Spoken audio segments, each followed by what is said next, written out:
Hi friends, gas స్టవ్తో పని లేకుండా అప్పటికప్పుడు దేవుడికి ప్రసాదంలా ఈ లడ్డూల్ని ప్రిపేర్ చేసుకోండి. ఎంతో ఈజీగా చాలా టేస్టీగా ఉంటాయి. ముందుగా మిక్సీ జార్ తీసుకుని అందులో 1/2 కప్పు పుట్నాల పప్పు వేసుకుని మెత్తగా గ్రైండ్ చేసుకోండి. ఈ విధంగా గ్రైండ్ చేసుకున్న తర్వాత అందులో కొన్ని జీడిపప్పులు, 3 ఇలాచీ, 1/2 కప్పు కొబ్బరి తురుము, ఒక 1/4 కప్పు బెల్లాన్ని సన్నగా తురుముకుని వేసుకోండి.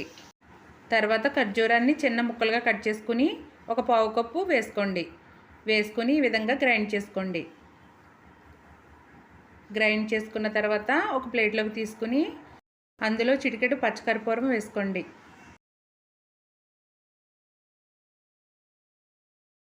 పచ్చకర్పూరం వేసుకుని బాగా కలుపుకోండి. ఇలా బాగా కలుపుకున్న తర్వాత ఈ మిశ్రమాన్ని కొద్ది కొద్దిగా తీసుకుంటూ లడ్డూలు చేసుకోండి.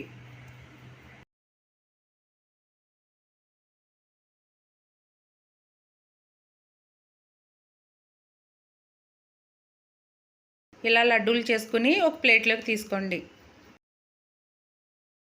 అంతేనండి, లడ్డూలు అయితే రెడీ అయిపోయినాయి. ఈ వీడియో కనుక మీకు నచ్చినట్లయితే లైక్ చేయండి, షేర్ చేయండి, సబ్స్క్రైబ్ చేయండి.